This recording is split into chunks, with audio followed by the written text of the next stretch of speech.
Still loving that Mustang I gave you, kiddo? Grandpa's voice cut through the barbecue smoke like a blade. Everyone turned. My ribs froze on the plate. My tongue stuck to the roof of my mouth. I didn't answer. I looked at Mom. She blinked once, twice. Then she smiled, too fast. Oh, Dad. She sold it. Needed the money for school. I stared at her. That was the moment I knew she was never going to admit it. So I pulled out my phone, unlocked it, scrolled to the audio file labeled Tuesday 11:14 a.m., and I hit play. The sound of my parents' voices spilled into the backyard, loud, unfiltered. Dad, just sign the title. She doesn't need to know. Mom, it's just sitting in the garage. He won't notice. We'll transfer it to Jake. Flip it before she comes home. Lawn chairs creaked. A beer bottle clinked against concrete. The family went dead silent. I watched my mother's smile collapse. 3 months earlier, I was sitting in Grandpa's garage when he handed me the keys. First car I ever bought new, he said. Restored it myself. It's yours now. A '67 Mustang Fastback, cherry red, immaculate. I cried, not just because of the car, but because he trusted me with it.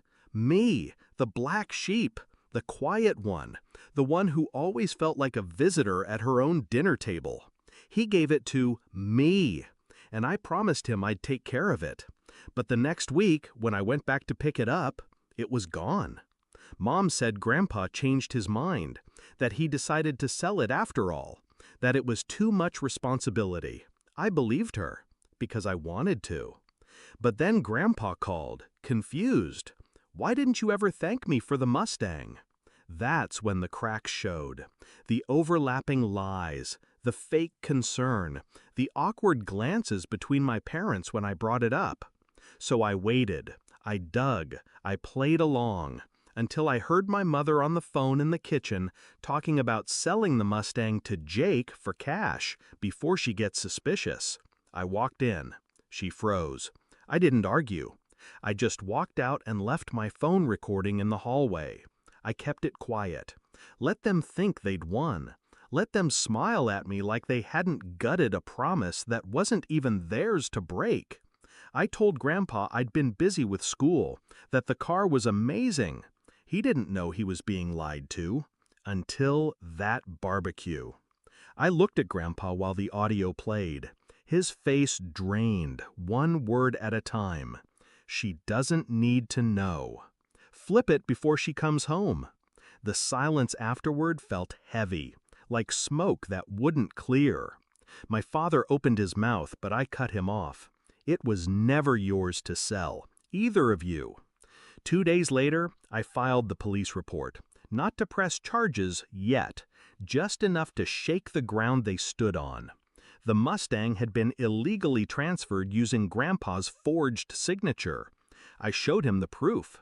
He stared at the documents like they were written in fire. He called the dealership himself, reclaimed the car, reported the fraud.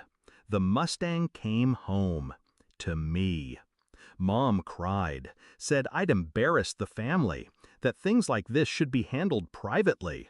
I told her she should have thought of that when she sold a gift meant for me to her golden child nephew.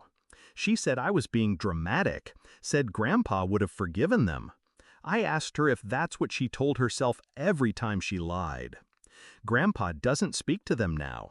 He calls me on Sundays, tells me about the old days, when people's word actually meant something. Sometimes I drive down in the Mustang and we go for long rides, quiet ones. But the silence isn't uncomfortable anymore. It's clean, solid, honest. They thought I wouldn't fight back, that I was too soft, too quiet, that I'd accept the story they fed me with a thank you and a smile. But I'm not that girl anymore. I don't need to raise my voice to make a point. I don't need to scream to set something on fire. Sometimes all it takes is pressing play. So when people ask me what happened at that barbecue, why my mom won't look me in the eye anymore, why the family group chat hasn't been the same, I just say, That was the day I stopped letting people steal what was mine and started giving them the silence they earned.